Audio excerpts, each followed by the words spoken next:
by so fast. We've got like 30-something school days left. It's crazy. All right, so we are on 29.1. We have one more lesson after this, and then we'll be done with this unit. So we are almost done with the probability unit.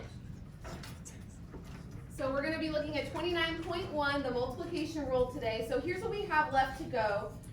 Today we're doing this lesson. Tomorrow we'll of course go over the homework. We're going to have a review day again tomorrow, but tomorrow's review day is in preparation for your quiz on Friday. You're going to have a quiz on Friday. It'll be on paper. And then on Monday we'll have our last lesson of the unit, and then we'll be reviewing the rest of the week, and we'll take our test on Friday next week.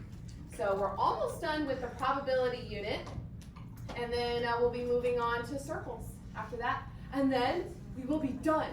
Isn't that crazy? We're almost done, you guys. Almost done. So today we are going to understand when two events are independent. We've been working with dependents up to today. Now we're looking at independent events, and there's a test for that also. We're going to use the multiplication rule to determine if two events are independent. So we're going to use that rule to not only understand when there are two independent events, how to use that multiplication rule, but this multiplication rule will also help us determine if two events are independent if we don't know if they are or not. And we're also going to understand independent and dependent events in a real world situation. So like we talked about before, we have to be careful about trying to make sense of it with common sense. If the math is saying that they're independent or dependent, then we have to go off of the rules here.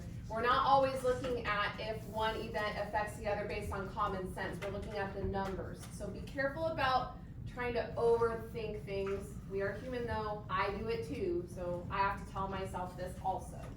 All right, so in the previous lesson, you have learned the multiplication rule for dependent events. How might this rule change if two events are not dependent? So that's what we're going to be looking at today. So here's our first example.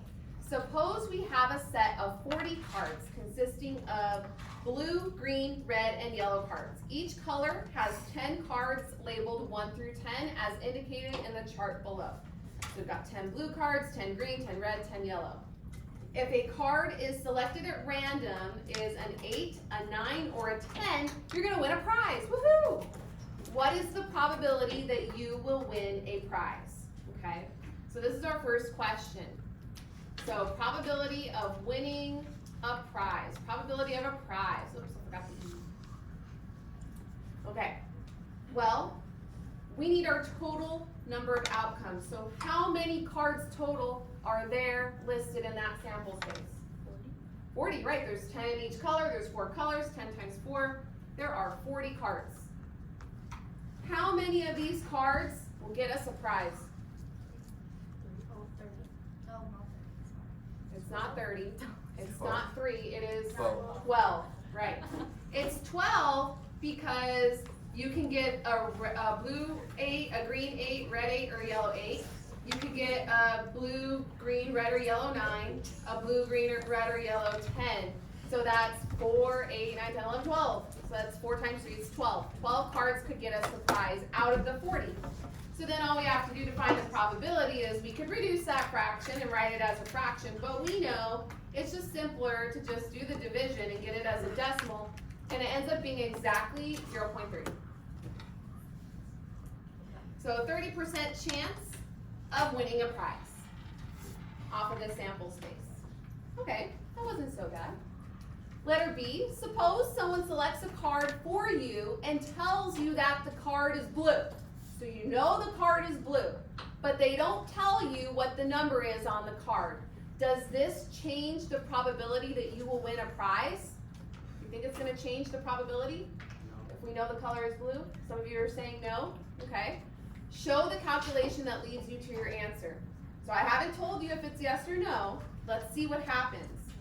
So we're looking at the probability now, but we know the card is blue.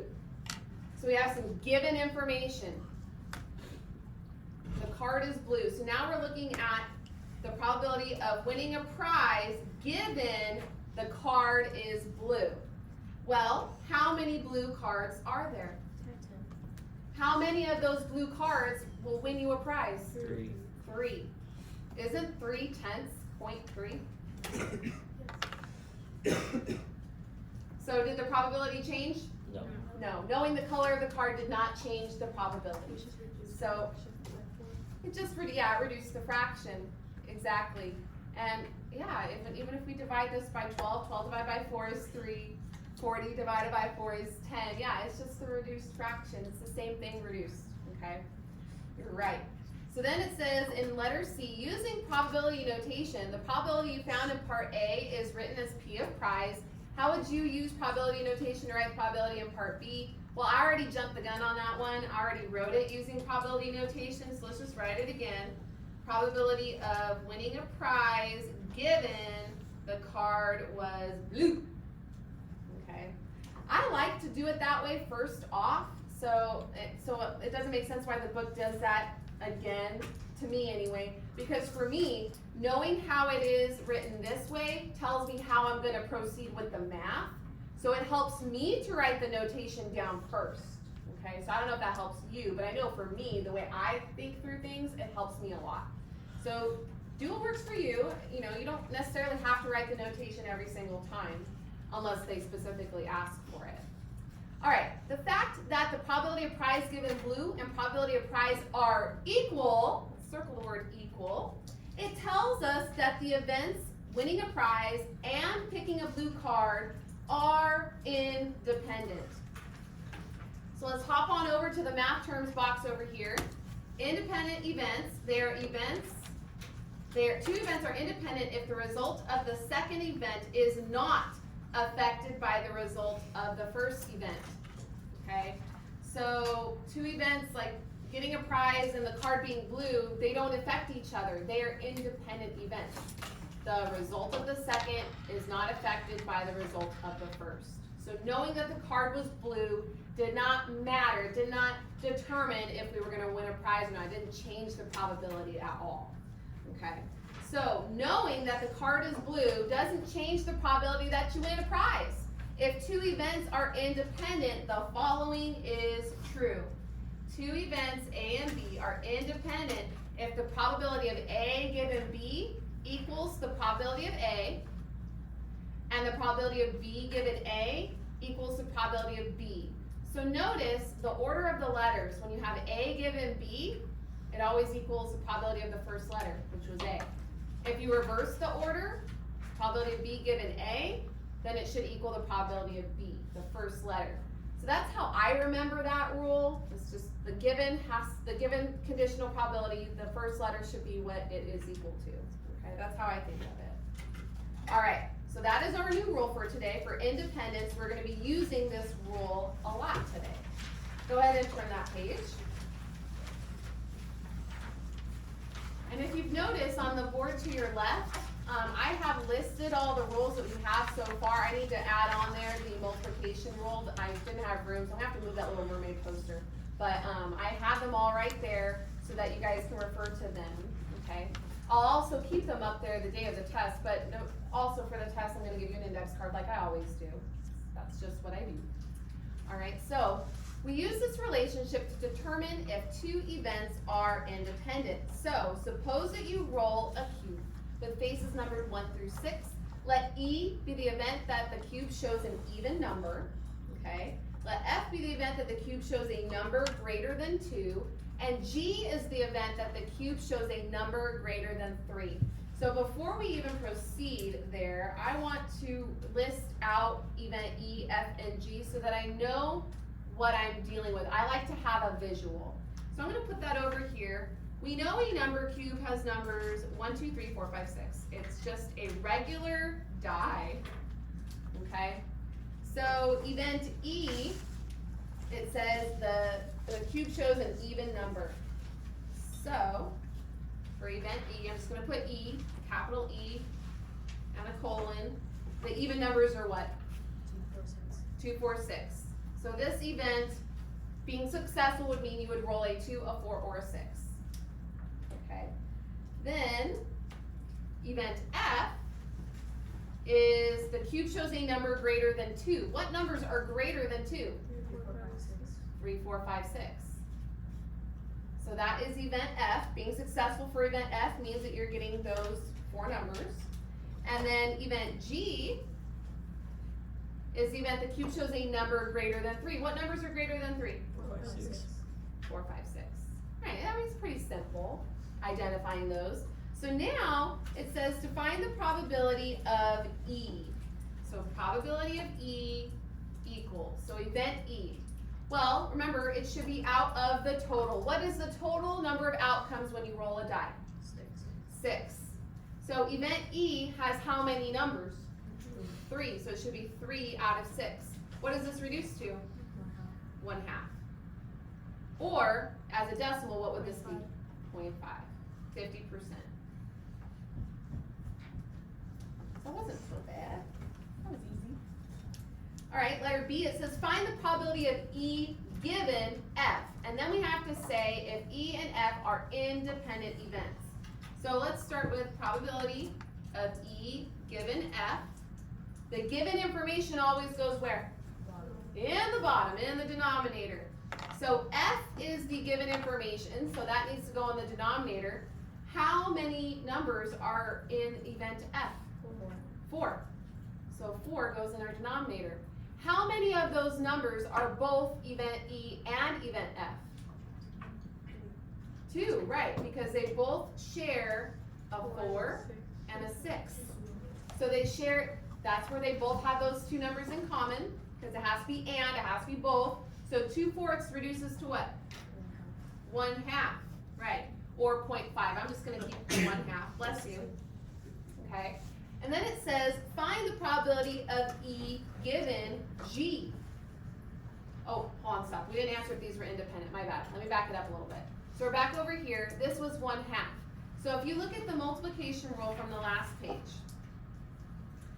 the probability of A given B is equal to probability of A, or vice versa. If we switch the order, then it's equal to the probability of the first letter, okay? So let's take a look at that. If these are independent, wouldn't the probability of E given F equal the probability of E? E being the first letter? Are they equal? Yes. Yes. So they are independent, so yes, and let's put the reason why. Since the probability of E equals the probability of E given F. It follows the multiplication rule. So I'm gonna box that also. Okay. Now, letter C asks us a similar question, but we're using 2 different letters. We're finding the probability of E given G this time, and we need to see if E and G are independent events. So E given G, the given information goes where? The bottom. How many numbers are in event G?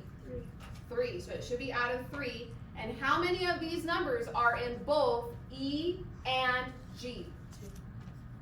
2. Yeah, we've got 4. They both have 4. And they both have 6. So it's 2 out of 3.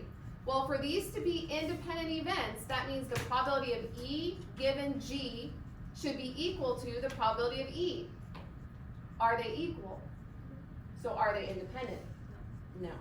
So let's put no, since the probability of E given G does not equal, put an equal symbol with a slash through it, it does not equal the probability of E.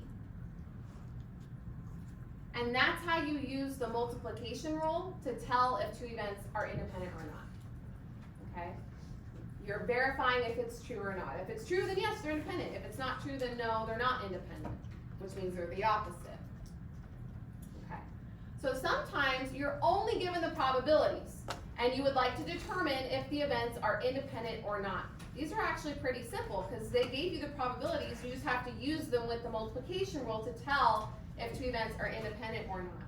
So it says, based on the situation, you might think that the events are dependent. You need to do an analysis of the data to be sure. This is what I talked about earlier. Don't try to think common sense wise about a situation and determine if they're independent or dependent. Look at the math, look at the numbers, and analyze it using the rules to tell if they're independent or dependent, okay?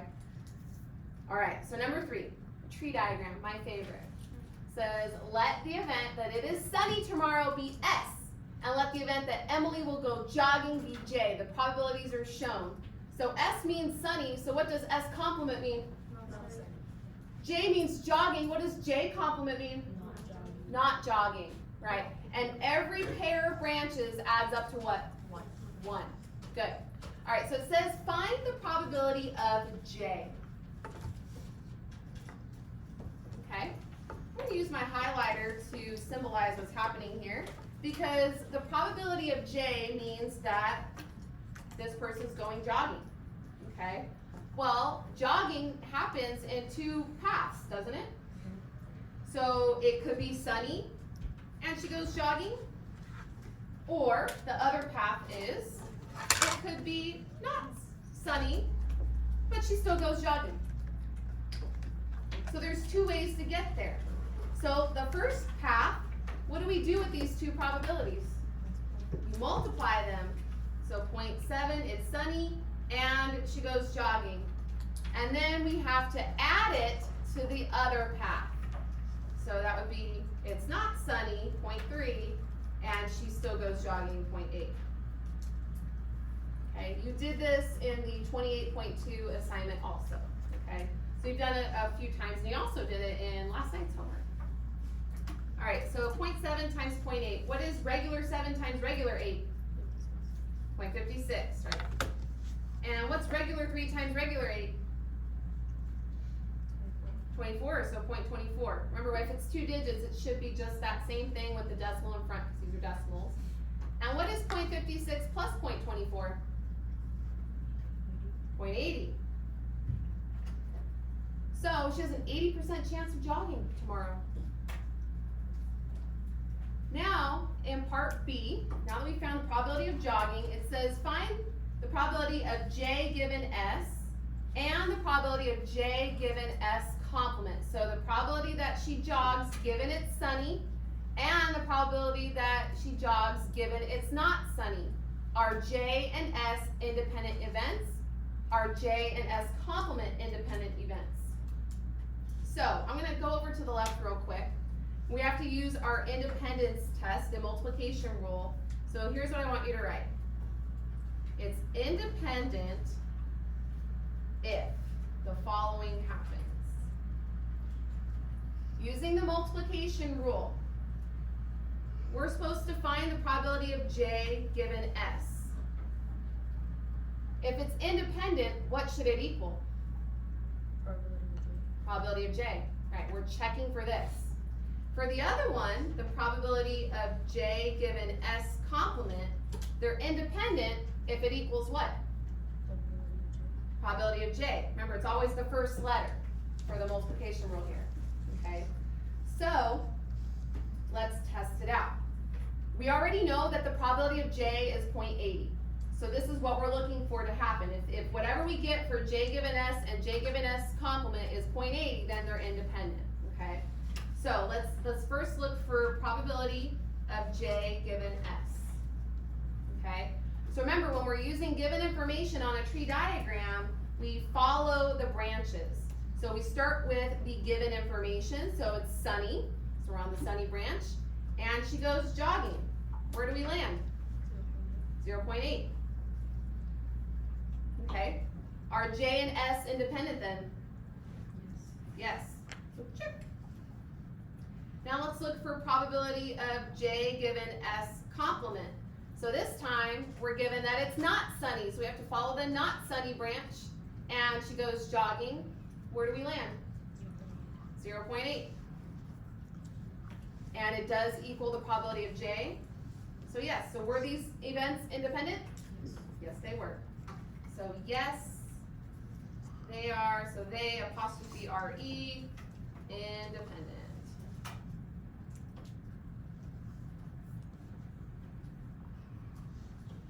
Yes, they're independent. Okay. So we're using that new independence rule to help us determine if 2 events are independent. Okay. So now they want us to think about this situation of jogging and not jogging, sunny or not sunny, okay? What conclusion can you draw regarding the probability of Emily jogging?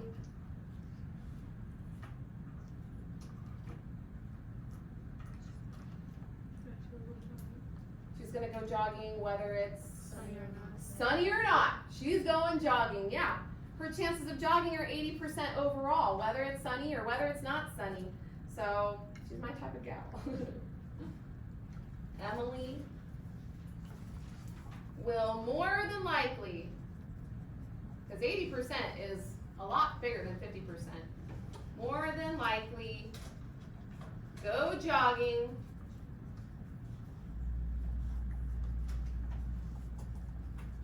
whether it's sunny or not. Okay?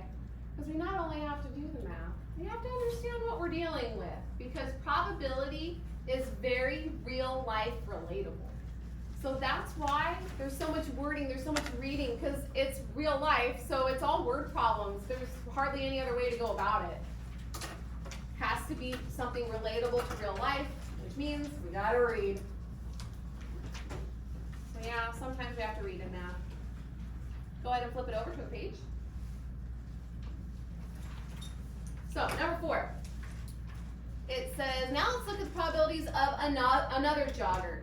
So now we have Chaya. So let the event that it is sunny tomorrow be S, and the event that Chaya will go jogging be J. So it's the same situation, sunny, not sunny, jogging, not jogging, but this is a different runner, different person. Now it says to find the probability of jogging, probability of J. So this is gonna be different, because are these numbers the same? No. So our answers are going to be different. So probability of jogging, remember there's 2 ways that Chaya is going to go jogging. It could either be sunny and she goes jogging, or it could not be sunny and she still goes jogging. Okay? So the probability that it's sunny and going jogging, well, what 2 probabilities do we have to multiply together? 0.7 and then 0.9, and then what comes next? Plus. Times 0.4, right. Times the other 2 probabilities for the other pathway. Not sunny and still going jogging. All right, so what do you think 0.7 times 0.9 is going to be? 0.63 is right. What about 0.3 times 0.4? 0.12. And what is 0.63 plus 0.12? 0.75. So, Chaya has a 75% chance of going jogging tomorrow, whether it's sunny or not. Okay? Find the probability of J given S. Are J and S independent events? So, remember, if we're finding this probability of J given S, what does it need to equal to know if they're independent or not?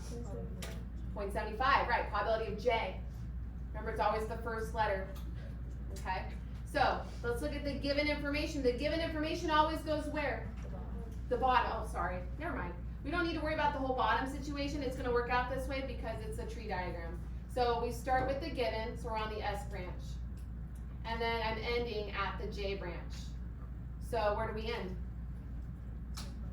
0.9. So I'm just gonna ignore that I put a little slash there.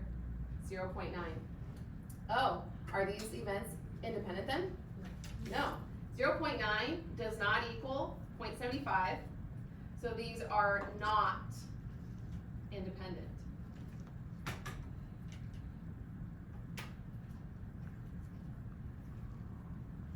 Okay.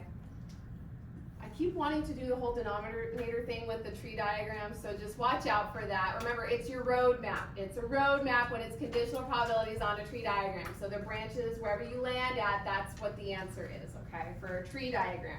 If we were dealing with a Venn diagram or just numbers in general, like the whole rolling a die situation, then we would have a denominator, but we're good. We already have the probabilities, we're good.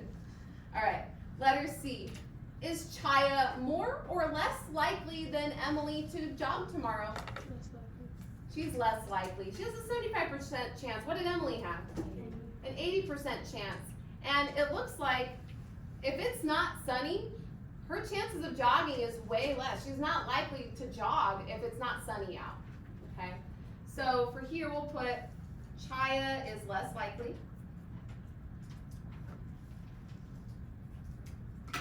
Then Emily to jog tomorrow.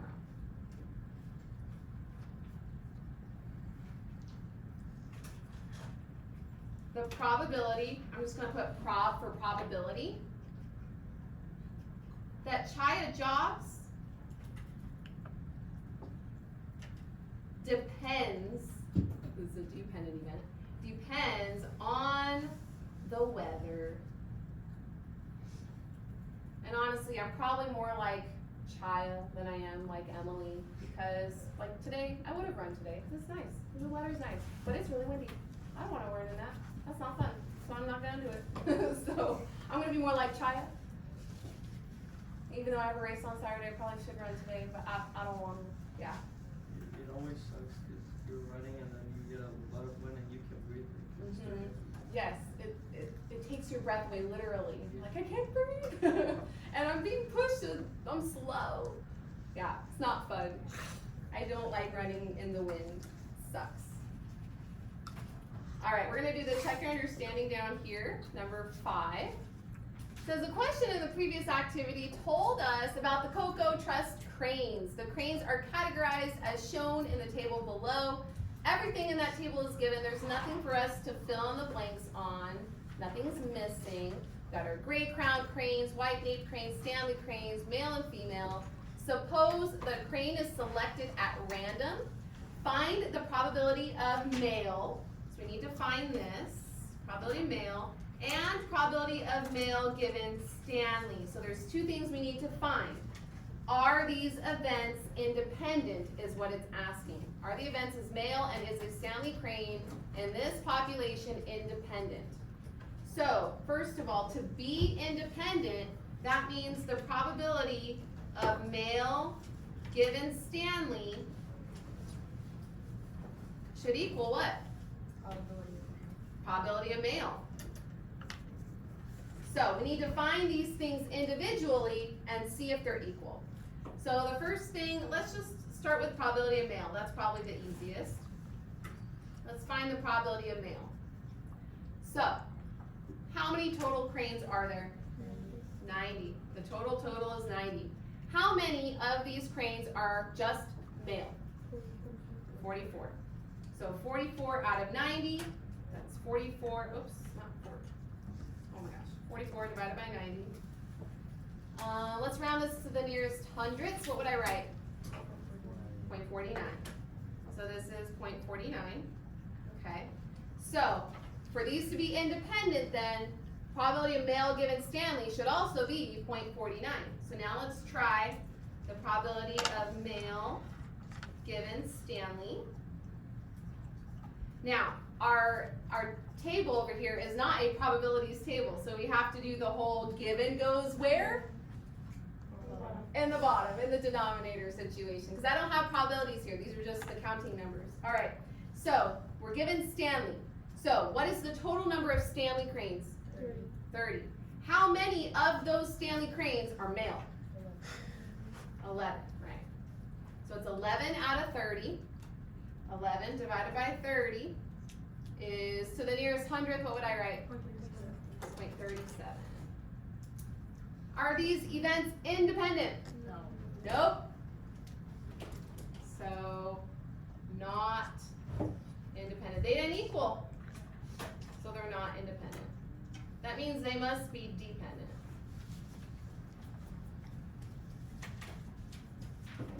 Go ahead and turn the page.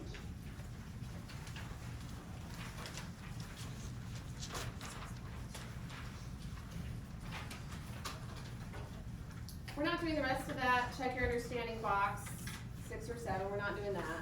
Okay.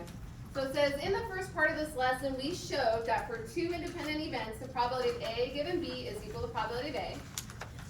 Also in a previous lesson, we showed that the probability of A given B is equal to the probability of A and B divided by the probability of B. Remember, the given goes in the denominator and then the both events goes in the numerator. Substitute the probability of A for the probability of A given B. So they want us to substitute out something, so notice what they did. Instead of A given B, they put probability of A. Since the probability of A given B should equal probability of A, now it looks like this. Okay? So now it says next multiply both sides of the equation by the probability of B. So what they did here is see this probability of B in the denominator? They want to get it out of the denominator. So they multiplied it to both sides. So they can get that out of the denominator. So they cancel. So you have the probability of A and B is equal to the probability of A times the probability of B. So there we go. Compare this equation for the multiplication rule for dependent events from lesson 28.3. The probability of A and B is equal to the probability of A times probability of B given A. Notice that the equations are equivalent if the probability of B is the same as the probability of B given A.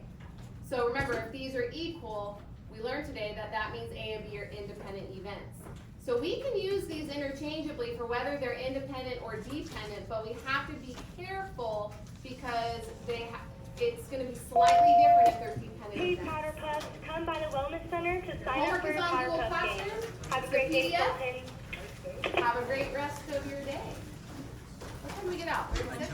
Clicking that only We got to 3 see minutes. that. Go on.